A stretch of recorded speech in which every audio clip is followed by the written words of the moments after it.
വേണ്ടി വന്നാൽ ഇസ്രായേലിൽ അണുബോംബിടും പറയുന്നത് ഇറാൻ. റഫേൽ ഇസ്രായേൽ കരയുദ്ധം ആരംഭിച്ചു.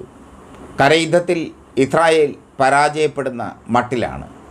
വ്യോമ ആക്രമണം നടത്താൻ ഇസ്രായേൽ ഒരുങ്ങുന്നു.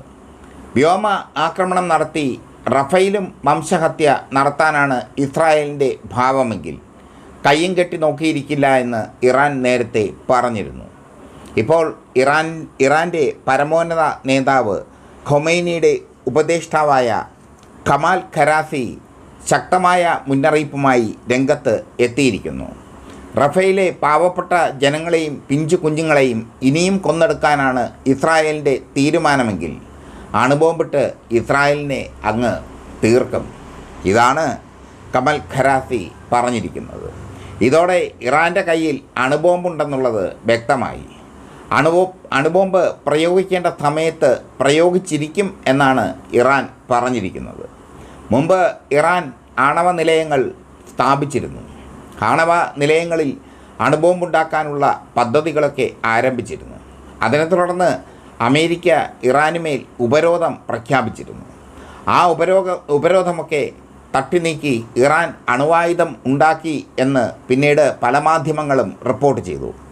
ഇപ്പോൾ കമാൽ ഖരാസിയുടെ വാക്കുകൾ പറയുന്നത് ഇറാൻ്റെ കയ്യിൽ മാരകമായ അണുവായുധം ഉണ്ടെന്നാണ്. ആ അണുവായുധം ഇസ്രായേലിന് മേൽ പ്രയോഗിക്കും എന്നാണ്. ആ അണുവായുധം ഇസ്രായേലിന് മേൽ പ്രയോഗിച്ചു കഴിഞ്ഞാൽ ഇസ്രായേൽ കാണില്ല എന്നുള്ളതാണ്. ഭസ്മമായി പോകും ഇസ്രായേൽ എന്നതാണ് പച്ചയ്ക്ക് തന്നെ ഇറാൻ പറഞ്ഞിരിക്കുന്നു. ഇതോടെ പശ്ചിമേഷ്യയിൽ സംഘർഷം രൂക്ഷമാവുകയാണ്. സിറിയയിലെ ഡമാസ്കസിലെ ഇറാൻ കോൺസുലേറ്റ് ആക്രമിച്ചിരുന്നു ഇസ്രായേൽ. ഇറാൻ്റെ ഉന്നത സൈനിക ഉദ്യോഗസ്ഥരെ വധിച്ചിരുന്നു ഇസ്രായേൽ. അതിന് തിരിച്ചടിയായി ഇസ്രായേലിന് മേൽ കനത്ത ആക്രമണം നടത്തി ഇറാൻ. ഇസ്രായേലും പ്രതികരിച്ചെങ്കിലും അത് ഒട്ട് ഏറ്റില്ല. അങ്ങനെ ഇരു കൂട്ടരും തമ്മിൽ ഇപ്പോൾ ഒരു ശീത യുദ്ധത്തിലാണ്. ഏത് നിമിഷവും പൊട്ടിത്തെറിക്കാവുന്ന ഒരു ശീത യുദ്ധം, ഒരു ശീത സമരം.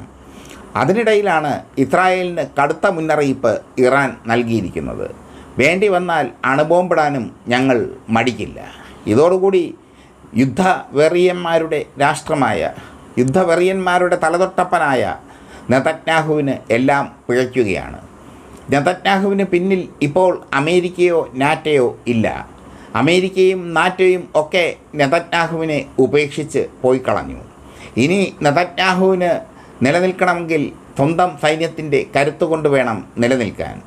റഫേൽ നെതന്യാഹു ആക്രമണം നടത്തിയപ്പോൾ അമേരിക്ക വിലക്കിയിരുന്നു പാടില്ല എന്ന്. പക്ഷേ അമേരിക്കയെ പുറങ്കാലുകൊണ്ടടിച്ച് പുറത്തു കളഞ്ഞു നെതന്യാഹുവും അദ്ദേഹത്തിൻ്റെ മന്ത്രിമാരും അമേരിക്കയ്ക്ക് നേരെയും അമേരിക്കയുടെ പ്രസിഡന്റ് ജോ ബൈഡന് നേരെയും കടുത്ത വിമർശനമാണ് ഉയർത്തിയത്. ഈ സാഹചര്യത്തിലും ഇസ്രായേൽ ആക്രമണം തുടർന്നുകൊണ്ടിരുന്നു.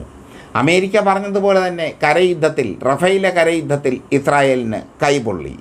ഇപ്പോൾ വ്യോമാക്രമണം നടത്തി വടക്കൻ ഗസയിലും തെക്കൻ ഗസയിലും ഖാൻ യൂനിസിലും ചെയ്തതുപോലെ പാവപ്പെട്ട ജനങ്ങളെ കൊല്ലാൻ ഒരുങ്ങുകയാണ് ഇസ്രായേൽ.